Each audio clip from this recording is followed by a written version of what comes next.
Hey everybody, it's RJ, your host, and welcome to Hash It Out. The legislature of the state of Texas has approved two cannabis policy reform measures, one for the possession of cannabis concentrates and one to broaden the state's medical cannabis program. However, both pieces of legislation were subjected to significant amendments prior to passage. In this episode, I'll be speaking with Kate Morgan of Modern Community Connector and Jesse Williams of the Texas Cannabis Collective to clarify the details and amendments of the bills and how they align with cannabis legislation trends across the nation. We'll also discuss the future of Texas cannabis policy reform and more. Without further ado, let's hash it out. My guests today are the owner of Modern Community Connector and the managing editor and deputy director of the Texas Cannabis Collective. Welcome to the show, Kate Morgan and Jesse Williams. Hello, my friends. Hi, thank you for having me. I'm so glad we were able to reconnect today. Yes. Oh, absolutely. Absolutely. For those who are not in the know, we did have a trial run yesterday with this interview. And Jesse was joining us on location in front of the Texas legislature. It was a beautiful backdrop. Beautiful day. Yeah, and a beautiful stress test for the mobile application. So thank you for joining us, not only for that trial run, but also for this rehash it out, rather, the one that will actually make it out to the viewers out there. So thank you very much for being doubly generous with your time. I am very excited to ask you both about the latest news coming out of Texas and their latest moves for cannabis policy reform in the state. So if we dive right in, let's look at the first bill that came through this week. So the state Senate in Texas approved this week a THC Concentrates Bill that was meant to build upon legislation that was implemented in 2015. Now, it didn't go through without being subjected to significant amendments. So Kate, starting with you, one of the most notable amendments in that bill was, of course, the Delta-8 THC ban. So tell me about that and how it sort of aligns with perhaps nationwide trends that you're seeing in regards to Delta-8 THC, because that is a very hotly contested subject right now in particular. Well, it seems like it got kicked off in like Colorado, the trends. You know, they came down and was like, no, we're not dealing with this. And they banned it. And then I believe it was up in New Jersey. And you're just starting to see this trend happening. And I think it just comes down to, you know, politics, not enough manpower. They really don't understand it. Science is so much quicker than our policies and our laws. So I think it's a little bit of a knee-jerk reaction. But at the same time, we need our research and our science, you know, all that technicality stuff to catch up to the actual politicians. And that's where it comes into like boots on ground, people that are actually going and talking to their senators and trying to educate them, you know, to their best ability so they can have this information and have open forums, to have open dialogue so we're not having bans. Because every time you have a ban, you're just creating another market. That's all you're doing. You're not really going to get rid of it. You're just going to create this other branch that's going to happen. I mean, look what happened to prohibition with alcohol. Al Capone was, you know, founded. And the only reason he got caught is because tax evasion. But guess what? We have the 280E tax, right? It was made because of, you know, these certain other elements. So we don't want to continue this trend or this pattern because we already have a lot of industries and we need to figure out how to communicate accordingly and not have all this red tape. And that's kind of how, you know, the viewpoint you're hearing out there with all the, you know, people talking about it is like another thing that we're going to have to like come at with all of this other stuff still. Like we still have laws and stuff that we're needing to, you know, talk about in the hemp community and the cannabis community. So to restrict us in this way, that's not really helping us. That's actually hurting us more.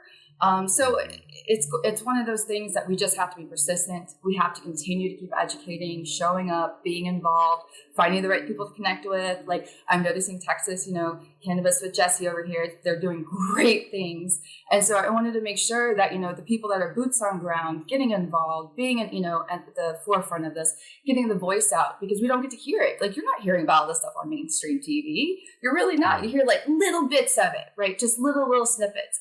But the people that really need to get their voices heard are the ones actually making legislation move. And that's who we need to hear from.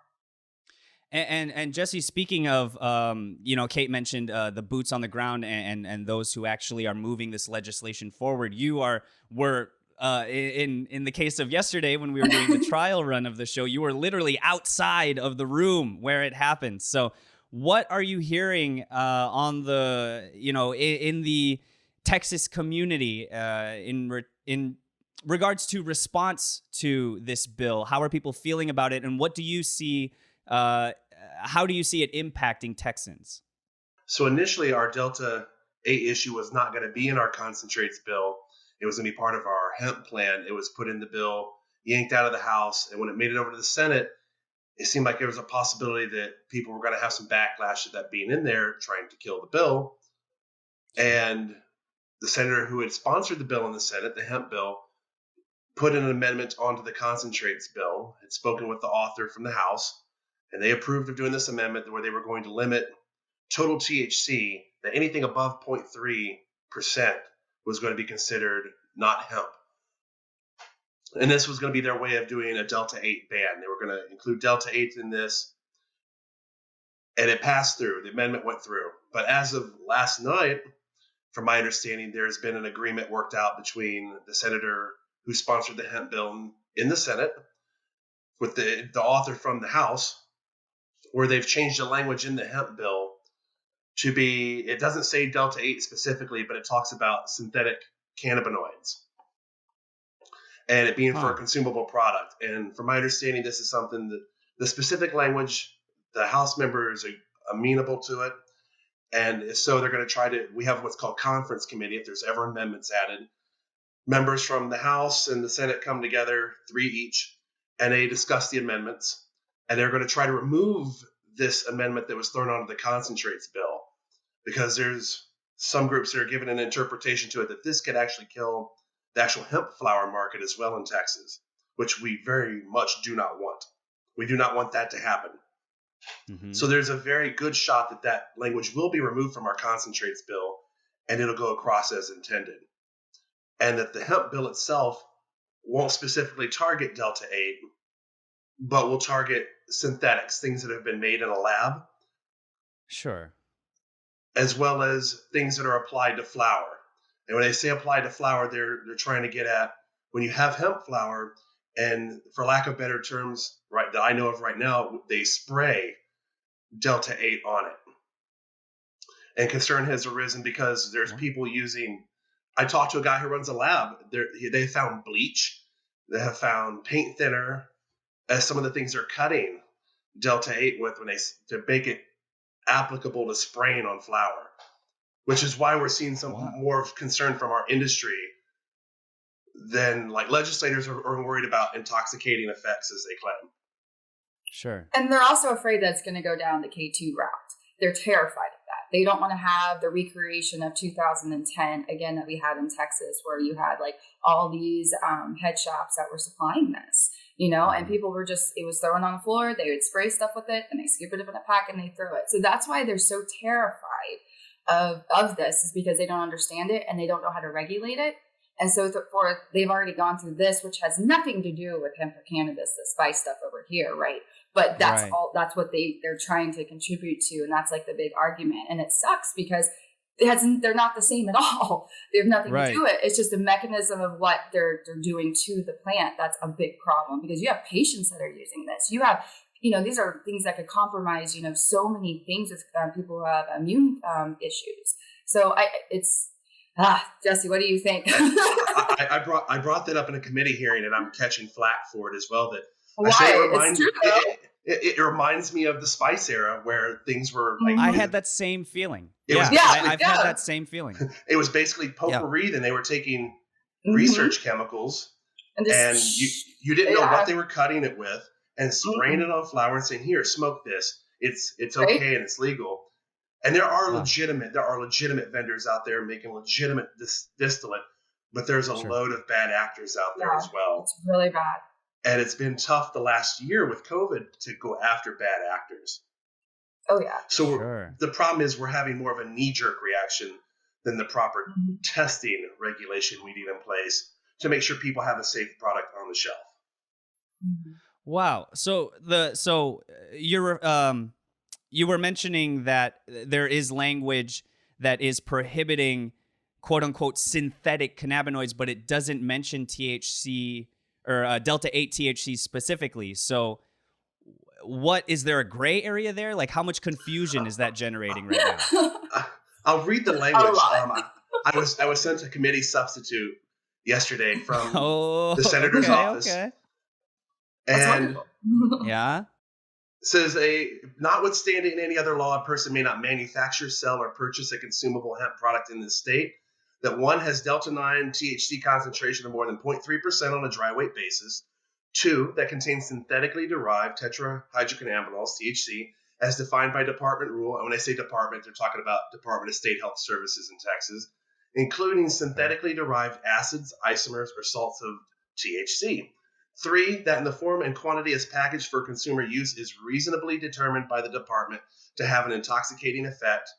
Four, that exceeds any federal limit for THC. Or five, if additional THC in a concentration greater than 0.3% on a dry weight basis has been applied to the product. Wow. Yeah. This is that's their way quite of, long-winded. Yeah. This is Sure, yeah. This is their way of addressing, of saying, well, you say Delta 8 now, there's already talks of Delta 10, Delta 11, 12, Wow. See? whatever number you take it out to. Yeah. So is this sort of like, could it potentially be seen as their way to circumvent that possibility in the future with Yes. new forms of THC coming out? This is sort of the preemptive measure? Because they recognize that the easiest way of describing how we have Delta 8 in our market now is it's not very abundant in a hemp plant. It's there, it occurs naturally, but it is not very abundant that you can make a concentrate easily out of it from a single hemp plant. We're seeing labs take CBD and then make it what should be defined as a derivative to make Delta 8. And they're saying, well, we recognize they can make derivatives further down the line. So they're curbing that right now instead of, as I say, reminds me of the spice era where they went after one compound, then an analog, then an analog, and an analog. Yep, there's always a pattern, right, Jesse? Always a pattern. Yeah. So they recognize from the last time of dealing with that, and that's why we're seeing legislation work this way instead of straightforward addressing one isomer of Delta 8. Wow. Yeah, there's so many cannabinoids in the plant, man. It's. I mean, how are they going to be able to? I mean, that's kind of like going over to the cannabis side, and there's like THCA, THCV, like. You know, there's all these other multitudes of this. So if we're having an issue right now with hemp in Texas, wow, this is going to be interesting. Wow. Yeah. So it's certainly groundbreaking and welcome news to see any sort of progressive update on cannabis policy reform. But it is sort of like a mixed bag, it seems like, in Texas, because it's like, we're working on these bills, but they have all of these amendments that perhaps we like advocates might not agree with. So it's like, do we praise this legislation, or do we have? Do you feel, Jesse, that it's best to come at it with certain grains of salt, if you will? Come at it with certain grains of salt. That section that I read out of the bill is, I would say, the biggest issue with the bill. 99% of the bill is really an awesome bill. It's going to help colleges. Colleges won't have to pay for lot permits. Anytime in Texas under our hemp program, you have two different strains of hemp growing next to one another, you had to have a separate lot permit, and they're $60 a piece. So if you had a college that had 100 shelves with 5 plants a piece on each shelf to do research, well, now you've got 100 lot permits you need to have. And that becomes extremely expensive for a college to pay for this lot permit. And we exempted lot permits. We're changing testing times to harvest to match federal regulation.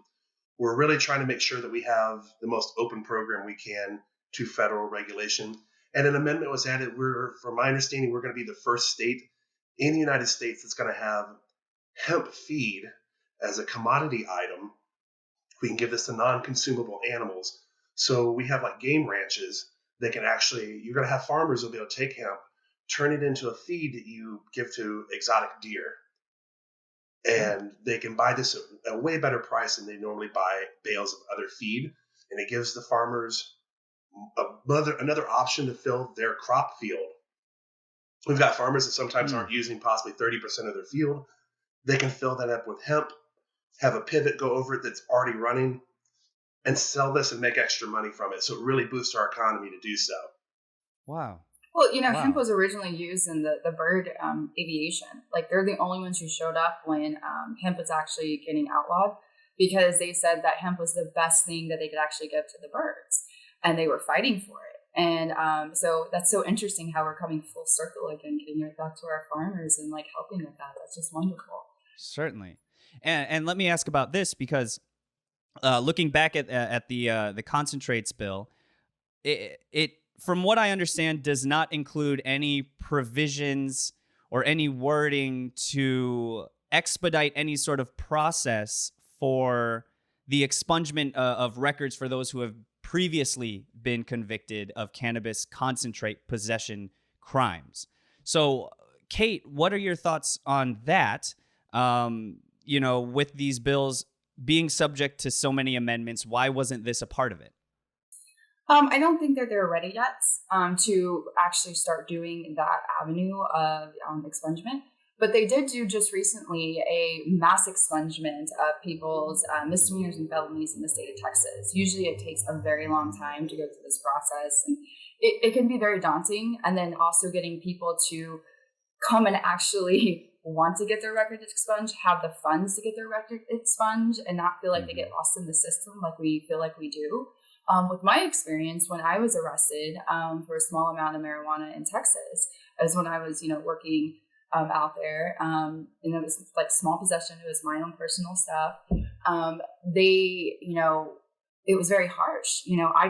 I pled guilty. So I lost my license for 6 months, I had to pay a fine instead of doing the probation and all this other stuff. And I just decided that was going to be better than me having for a year, having to pay to, do all these like drug tests, show up, do all these things that like, financially, I don't really have $5,000. Like, sometimes it can be more, it can be less. I just didn't. I had the money to pay, what I could at that time. And then I just, didn't drive for 6 months, figured out how to Uber, figured out how to like walk around and do different things. I lost a lot of weight. If you look at that time in my life, I got a bike and I biked everywhere in California that I could. So then I learned how to get around it, and in that process, you after 2 years, if you have a misdemeanor, I believe it's 4 or 7, it's a felony, you could get your record expunged. And in my research, I talked to many lawyers. I went through and I talked to different organizations and then sat down with them and even had people like say, hey, this is my retainer and this is how much it's going to cost and we'll walk you through it. And it was like thousands and thousands of dollars. And I was like, okay, I'm not going to do this right now. So then, a couple years go by, and within the last year, I was like, you know what, maybe it's time to do this. And I came across in my, research, easy how do you say it? It's not expungement. It's expunction. Expunction, yes, easy expunction. Yeah. Yes, I was such a close. I know, such a similar word. And they were great to me. They were able to get my record completely done in 6 months. They could have done it faster, but I set up on a payment plan. I think mine came to a total of I think it was like $900 when everything was done and said. They texted me, followed up with email, called me. Sent me everything really, anytime I would send a text, I would get an email response about where I could go and find everything. It was just the best experience I think I could have had since I had such a horrible experience in the government system. So it's trying to give people, their life back. If you have a felony, you can't vote, you can't own a gun. And if you're in the state of Texas, that's like, oh my goodness, I don't know if that's for you, but out in Texas, that's livelihood, Yeah. And so there's these things that, we need to help people get their lives back. It's cannabis.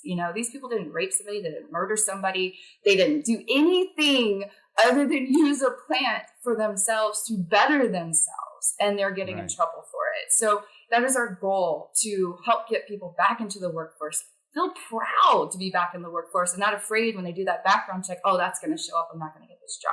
That's the worst feeling in the world, that you want this job and you're qualified for it and you're really good at it. And they're like, not going to happen. I mean, that happened to me. I was about to go work for this government job, and they pulled me aside and they're like, we're going to hire you. we really like you a lot, but we're going to make sure we're going to drug test you every 6 months. And I was like, wait, I'm not in the military anymore. And they were like, yeah, I was like, no, I'm not doing that. And they were like, oh, it's just precautionary. And I was like, absolutely not. Like, not going to happen. And the thing is that I had quit smoking at that time. So I wasn't even using cannabis at that time because I was trying to get into, other jobs. But just the fact that like my liberty was going to get stripped again to go work at this job that I was like dreading already. Yes, great pay, great benefits. I look like I'm back in corporate world, but it was like, I'm going to lose half of myself. And then I have to deal with all my other issues without it, So you have to figure out what you're willing to sacrifice and how you go about it, and make sure you have a good support system, community counseling, use cannabis if you can legally. Make sure it is something that you are educating yourself on. It's not a party thing. People think it's a party thing. It's really not. It's really medicine at the end of the day. So absolutely. Getting your record expunged, I think, is the best thing that you can do. And they're actually located in Austin, Texas. Oh, okay. All right. And for Jesse, it's great, Kate, that you found this resource, right? It's certainly, like you said, it's invaluable to people's lives to be able to live a life not in fear if you have this prior conviction for a cannabis offense. So, Jesse, what are advocates saying in Texas about the importance of this being a retroactive policy? So unfortunately, like in Texas, we're not going to do retroactive expungements or reductions for what people had experienced when they went through a conviction process. She said Texas, I imagine this would be something in the next legislative session we may be addressing. But right now, it's something that if you're in the middle of a case right now, that it may be dropped if your case is going out beyond September 1st, 2021. Okay. That if it goes out beyond September 1st, 2021, it could possibly be something the court would reduce the charge. Mm-hmm. If you've already faced your trial, conviction, things of that nature, unfortunately, it's not going to be retroactive for those people.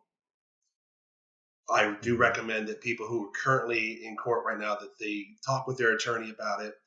They reach out to a lawyer and they make sure that they can work this out before they start assuming that they're going to be in the clear to just go from a felony to to a Class B misdemeanor in our state. Mm-hmm. And let me ask you, Jesse, about another piece of legislation moving through the Texas legislature and what advocates are saying about it. There is another bill to expand the state's medical cannabis program. It's moved through both chambers in the Texas legislature, although it did also see significant amendments on its way through. Notably, the removal of chronic pain as a qualifying condition under the medical cannabis program, as well as a significant drop in the proposed new THC cap. So tell me about that and why. So we did wind up losing out of the Senate chronic pain. There was a reduction from 5% to 1%. As well as there was a part that said that a debilitating medical condition designated by the Department of State Health Services under subsection B, that State Health Services by rule may designate a debilitating medical condition for which a physician may prescribe THC cannabis. Basically, they were going to be able to evaluate every so often, bring in research and say, okay, well, not only will we treat chronic pain, which got removed, but we'll treat migraines, or we will treat, you can prescribe it for this type of infection, perhaps. Mm-hmm. And that got removed. The biggest reason I would say it got removed is our lieutenant governor has not been a fan of this program from day one. And last session, he was very open about how he was not a fan. As far as talking about criminal penalty reductions a moment ago, he has been very open that he is not fond of changing the criminal penalties for cannabis possession. We started this session off and our governor announced that we should expect very little cannabis movement or cannabis change in the space during the legislative session, primarily because we took surveys. The two different universities took polls, research institutions, and found that more than 50% of conservative survey takers wanted full, complete legalization, taxed so it could fund for schools. We saw way more than that, obviously, on the liberal side. And overall, I believe it was more than 60%, 60 to 65% that wanted just overall legalization. So the tide has very much changed. And when people kept bringing up, hey, it's evident now, most of the state wants this, even on the conservative side, that's when our governor stepped forward and said, well, you might not see much change this session. And from my understanding, the author of the bill, Stephanie Click, sat down and talked with Governor Abbott. That's what I was informed of, that she actually worked with him on this bill. This was something he would have been willing to sign. And when it went to the Senate, it was, lack of better terms, it got punted around until the last moment. And we had to fight to get it a committee hearing, to get it assigned to committee. We had to fight to get it a committee hearing. We had to do rule suspension, which is, rule suspension in our Senate's not uncommon, but we usually don't see it to get hearings on certain bills such as this. But we made our voice clear. We came out in numbers and said, we want to see this move forward. And we do have a few senators who in the past have said they don't want to see this program open up more. Senator Brian Birdwell had said on the floor last session that he thought it was a dangerous path to complete legalization. That's a nice summary of what they had, because he had an extensive conversation with a medical professional on the floor who was sponsoring the bill. And he was afraid that veterans are being used to gain compassion for this program. I'm here of my own volition. I'm a Navy veteran. And I vehemently support expanding our medical program definitely with the research we have and what we've seen it work for people on. And I'm not under control of somebody else trying to pull heartstrings for legislators at any point. This is my own doing, my own free will. Now, well, yeah, it's an interesting feeling that I feel personally, because, you know, I'm happy to see any sort of progress in terms of cannabis policy reform in any state, and hopefully eventually on the federal level. But this certainly does feel like a very mixed bag sort of situation, because there's a lot going on, but at the same time, it's like there's a lot of like steps back while at the same time steps forward. So with all that being said, my last question for y'all, and we'll start with you, Jesse, is what have you got? What are you keeping an eye on over at Texas Cannabis Collective in terms of legislation moving forward in Texas? So right now, we are definitely looking at the conference committees that we could have for these bills, because the medical, the concentrate, and the hemp, they could all get a conference committee. The language could change. And what I've seen, at least for two of them, the concentrates and the hemp, we could see very positive changes compared to what we saw come out of the Senate. And then post-session, we're watching our own smokable hemp ban lawsuit taking place. We're waiting on a judgment for that, so we've got to keep our eyes peeled for how that's going to play out. My group, Texas Cannabis Collective, that I'm working with, we're going to have a monthly meeting the 2nd of June at the Deep Ellum Art Company in Dallas, Texas. It's 3200 East Commerce Street. In case I got the name of that venue wrong, Deep Ellum is what sits in my mind, because that's the name of the neighborhood it's in.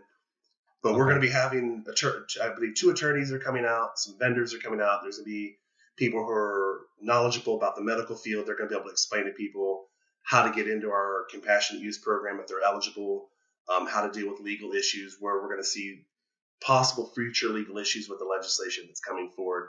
Because we definitely need to get our shops, our retailers, everybody on board to make sure that they understand the law and they can actually start educating the customers who come in a lot better about what's taking place in Texas. Got it. And Kate, what have you got going on over at Modern Community Connector? Tell me about what you are working on over there, and tell me about how I can go camping with Snoop Dogg. And some Thug. Yeah. So I have been, for the last 4 years, I left Texas and just been working throughout the cannabis hemp industry, the real estate industry, really networking, getting to know people who are really doing great things in the industry, and really having meaningful connections, because that's the only way that we're actually going to move forward in this industry. So I work for part-time. I'm with Modern Community Connector, and I've been freelancing for PVM Entertainment, which is powered by Live Nation. And we are doing a Snoop Dogg and Slim Thug, and also Baby Bash and Lil Kiki will be there at Ardmore, Oklahoma on July 4th. You can come camping. You can, there's tickets you can get for a spot. It's going to be so much fun. And the cool thing is that you can buy cannabis. You could pre-buy it because there's going to be a dispensary actually on the campsite. So it's just one of those great things that, you don't want to like bring it in or whatever. You just come in, we're going to have a pre-sale, you get in line, you say your name, you grab it, and then there's going to be vendors and all sorts of stuff. And that's on July 4th. And then we're going to be coming to Cedar Park, and we'll be there for that one. And we are still looking for some vendors. We're only doing a select few of vendors at that one. And then we also have the one in San Antonio at Sunken Gardens, and that one's going to be on July 2nd. So that's going to be a lot of fun. I'm really excited about that. And Green Skyline CBD is actually going to be the sponsor for the one in Cedar Park and the one in San Antonio. Absolutely love this company. I actually use it. They have a CBG line that I have really bad IBS and anxiety, like so bad from the military. I think it's from all the MREs and just being nervous all the time. And so, I've had to find out, you can't always use cannabis, THC, but I've learned using certain CBD products and CBG is probably the best thing for my body. It helps with my severe nausea, my upset stomach. It allows me to, be in the moment and not worry about my stomach. So I am so grateful for this company, and they've given my life back in so many ways. And I never put my name as CBD companies, but this one I am because it works. I am an advocate for it. And so I'm really excited about that. That's one of the things that we're doing. And basically what my company is that we connect people with meaningful connections. We find people who are actually dedicated to this space and actually want to grow in it, not just a fly-by-night where they're coming and trying to make quick cash. I'm trying to connect everybody throughout the states that are actually digging into this industry and doing long-term work. We have to build a strong foundation. If we don't, we're not going to make it. So I'm really looking forward to continue connecting each and every one of you, and I'm really excited about it. So that's kind of what we're doing right now. And I'm really excited about the future in cannabis and hemp, especially in Texas. It's looking bright. Definitely. And you're putting the unity and community. I like that. I love that. That's beautiful. You can use it free of charge. That one's for you. That's a gift. Right, yeah, that's a gift for coming on the show. Yeah. You can use that one. You got it. Right on. Well, I am excited to keep an eye on everything you've got going on. Kate over at Modern Community Connector and Jesse over at Texas Cannabis Collective. We will certainly be keeping an eye on everything going on. Kate, I am going to ask you off air for the link to that Oklahoma event with Snoop Dogg, because I'm down. If you want to go to Den Productions to get tickets, you can go there right now. And then also just shoot me a link if you guys are wanting any vendor or sponsorships. This is more for the program, because I know you and I are going to talk later. Thank you so much for having us. No problem. Yeah. And we will leave all of the information for both of your organizations in the description of this episode. Jesse, again, thank you so much for doing that trial run on location. Jesse. Hopefully in the future, when we rehash it out, when there is another bill coming through Texas, we could try that again. We could try maybe pick up a cafe Wi-Fi or something like that outside. That would be nice. Yeah, right on. Kate Morgan, Jesse Williams, again, thank you so much for joining me. Please continue to be well and stay safe, and I hope we get to talk again soon. Thank you so much. Bye. Yeah, thank you. No problem. And thank y'all for watching, liking, commenting, and subscribing.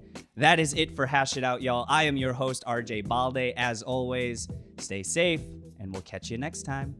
Peace out.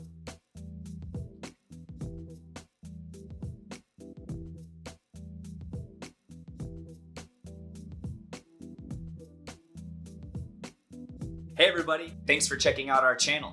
Click here to watch another episode of Hash It Out. To find more cannabis industry reporting, insider stories, and to stay up to date on the latest trends, make sure to subscribe and keep up with our Trichomes community app. Download it now for free, and we'll see you there.